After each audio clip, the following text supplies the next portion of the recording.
President William Ruto on Wednesday nominated and redeployed ambassadors, principal secretaries, and high commissioners. The reshuffle, initiated in line with Article 132(2)(e) of the Constitution, saw Willie Bett moved from India to Beijing as the new high commissioner in China. Jane Wairimo to Pretoria, South Africa, Shem Amadi to Kinshasa in the Democratic Republic of Congo, Subdio Dido to Gaborone in Botswana, Jeremy Nyamasio to Juba, South Sudan, Jeremy Laitoba to Khartoum, Sudan, George Makgoyo to Djibouti in Djibouti, and Joyce Hasimo to Luanda in Angola. Others are Janet Mawasi to Kigali in Rwanda, Kiringo Kubai to Mogadishu in Somalia, Masi Muweni to Arusha in Tanzania, Abdi Weli to Hargeisa in Somalia, Fauzia Abdirahman to Berlin in Switzerland, Sharon Olesein to Madrid in Spain, Maurice Makalo to Vienna in Austria, and Professor Peter Ngure has been deployed as a new head of mission UNESCO Paris in France. Other envoys affected in the reshuffle include Peter Munyiri, who becomes the new commissioner to the New Delhi in India, Amy Jerono, Seoul, South Korea, John Ekitela, Kuala Lumpur in Malaysia, Wilson Kogo in Canberra, Australia, Mohammed Ramadan in Riyadh, Saudi Arabia, General Albert Kendagor to Tel Aviv in Israel, and Mohammed Nur Adan to Doha in Qatar.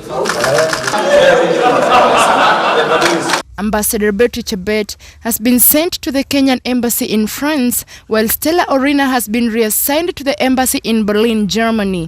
Ambassador Tabu Irina has been moved to Dublin, Ireland, George Morera to Addis Ababa, Ethiopia, while Philip Mudian has been sent to Maputo, Zanzibar. Moreover, Ambassador Isaac Parashina has been sent to Abuja, Nigeria, Fredrik Musambili to Rome in Italy, and Angeline Kavidu stationed in Stockholm in Sweden. In the same breath, the president made 14 appointments for office holders as deputy ambassadors. They include James Waweru to Geneva in Switzerland, Kasera Achayo to Paris in France, Edwin Afande to London in the UK, Valerie Rugene to Berlin in Germany, Irene Maswan to Moscow in Russia, and Daniel Charriot to Brussels in Belgium. Others included Anthony Mayo to The Hague in Netherlands, Jen Hassoa to UNESCO in Paris, Moni Manyangi to Ottawa in Canada, Terry Ramadhani to New Delhi in India, Lynette Mondo to Beijing in China, Jacqueline Morat to Seoul in South Korea, Arthur Andambi to Tokyo in Japan, and Daniel Mumina to Dubai, UAE. President William Ruto also reassigned 8 principal secretaries to various ministries in the latest cabinet reshuffle, geared at streaming performance as the head of state looks to deliver on his election pledges. Alsama Kelo from the State Department of Crop Development to State Department for Assaults and Regional Development. Julius Korir was reassigned to the State Department of Water and Sanitation from Cabinet Affairs.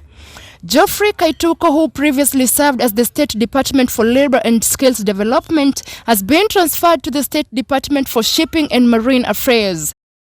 Shadrach Modime assumes the role of PS for the State Department of Labor and Skills Development from the State Department for Shipping and Maritime Affairs. Paul Rono, the Water Principal Secretary, has been reassigned to the State Department for Crop Development, while Idris Salim Dokota moves from the State Department for the Assaults and Regional Development to the State Department for Cabinet Affairs. Anne Wangombe, the PS for Performance Management and Delivery Services, has been transferred to the State Department of Gender and Affirmative Action. General PS Veronica Nduve will now head the State Department for Performance and Delivery Management. Head of Public Service Felix Koskei said the changes take effect immediately. The changes were the first time President Ruto was ringing significant changes in his administration after being sworn into office in 2022.